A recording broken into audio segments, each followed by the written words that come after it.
Un jour, Jésus prie dans un endroit isolé et ses disciples sont avec lui. Jésus leur demande: Pour les foules, qui suis-je? Les disciples répondent: Les uns disent que tu es Jean-Baptiste, d'autres disent que tu es Élie, d'autres encore disent que tu es un prophète d'autrefois qui s'est relevé de la mort. Jésus leur dit: Mais vous, qu'est-ce que vous dites? Qui suis-je? Pierre répond: Tu es le Messie de Dieu. Jésus leur commande sévèrement: Ne dites cela à personne.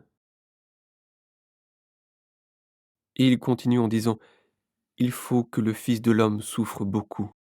Les anciens, les chefs des prêtres et les maîtres de la loi ne voudront pas de lui. Ils le feront mourir. Et le troisième jour, il se réveillera de la mort. Ensuite, Jésus dit à tous: Si quelqu'un veut venir avec moi, il ne doit plus penser à lui-même. Chaque jour, il doit porter sa croix et me suivre. En effet, celui qui veut sauver sa vie la perdra. Mais celui qui perd sa vie à cause de moi la sauvera. Si une personne gagne toutes les richesses du monde, mais si elle perd sa vie ou si elle se détruit elle-même,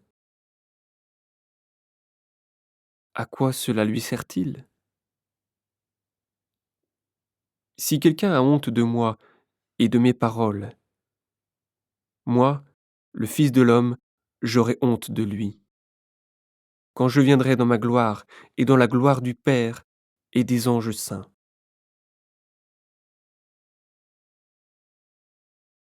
Oui, je vous le dis, c'est la vérité. Quelques-uns ici ne mourront pas avant de voir le royaume de Dieu.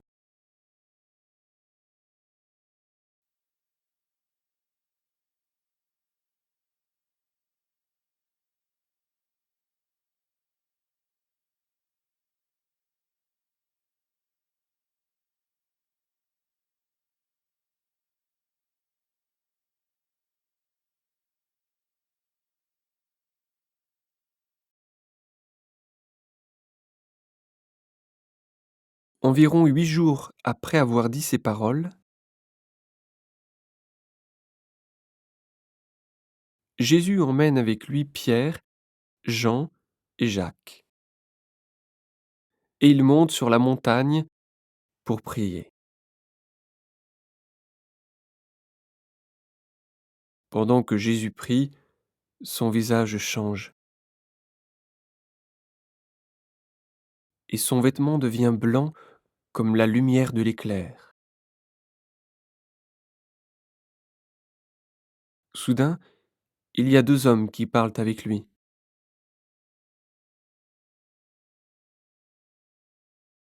C'est Moïse et Élie. On les voit entourés de la gloire de Dieu. Ils parlent avec Jésus de sa mort prochaine à Jérusalem. Pierre et ceux qui sont avec lui dorment très profondément. Quand ils se réveillent, ils voient la gloire de Jésus et les deux hommes qui sont avec lui. Au moment où Moïse et Élie vont quitter Jésus, Pierre lui dit: Maître, c'est une bonne chose pour nous d'être ici. Nous allons faire 3 abris, un pour toi, un pour Moïse et un pour Élie.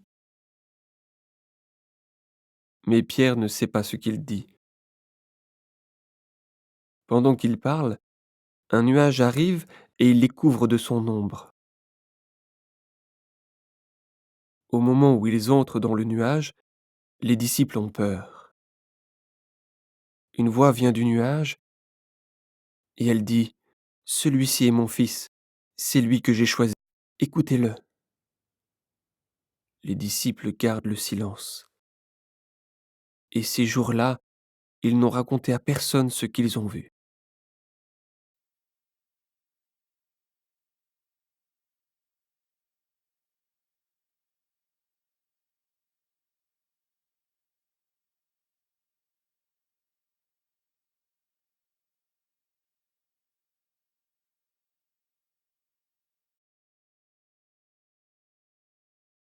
Le jour suivant, Jésus et les 3 disciples descendent de la montagne. Une grande foule vient à la rencontre de Jésus. Dans la foule, un homme crie: Maître, s'il te plaît, occupe-toi de mon fils, c'est mon seul enfant.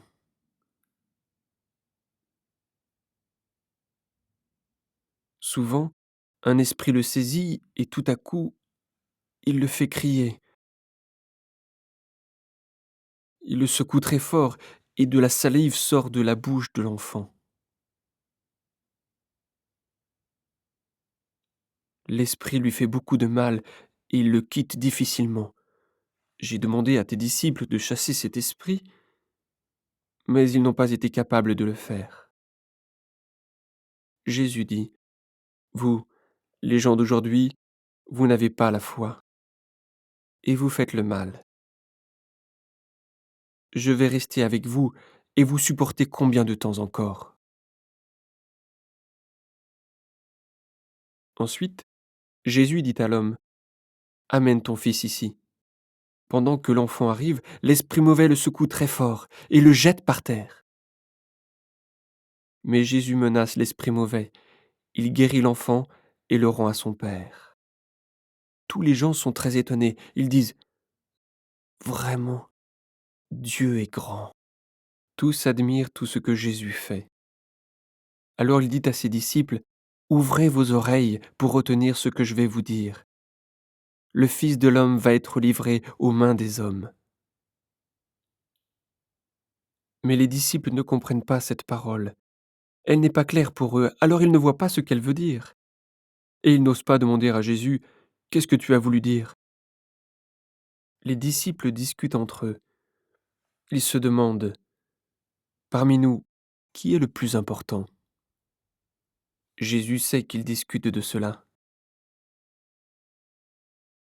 Alors il prend un enfant, il le met à côté de lui, et il dit à ses disciples: Si quelqu'un reçoit cet enfant à cause de moi, c'est moi qui le reçois. Et la personne qui me reçoit aussi celui qui m'a envoyé. Oui, celui qui est le moins important parmi vous tous, voilà le plus important.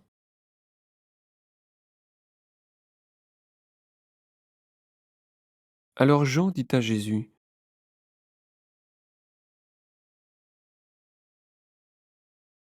Maître, nous avons vu quelqu'un qui chasse les esprits mauvais en ton nom. Nous avons voulu l'empêcher de faire cela parce qu'il ne fait pas partie de notre groupe. Jésus répond à Jean: Ne l'empêchez pas. En effet, celui qui n'est pas contre vous est pour vous.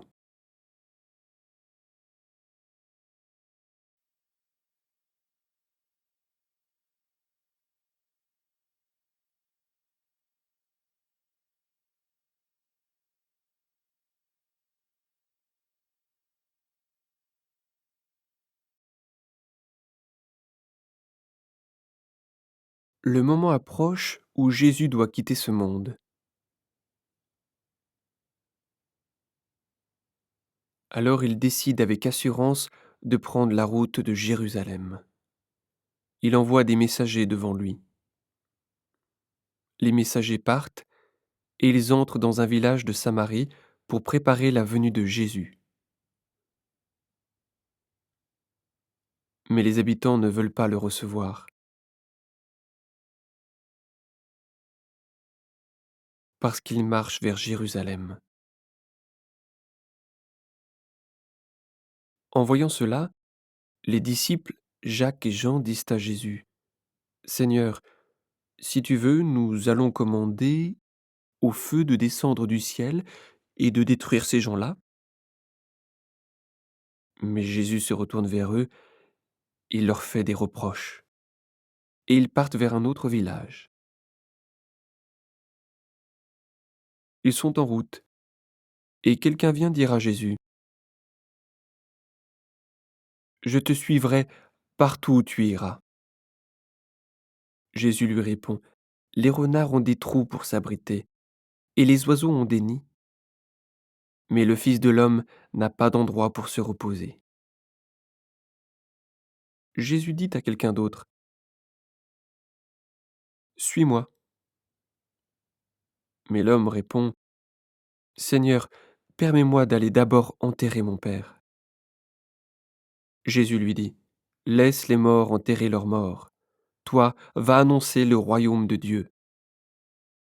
Ils sont en route, et quelqu'un vient dire à Jésus, «Seigneur, je vais te suivre, mais d'abord permets-moi d'aller dire adieu à ma famille.» Jésus lui dit, «Celui qui commence à labourer et qui regarde en arrière, celui-là n'est pas capable de travailler pour le royaume de Dieu.»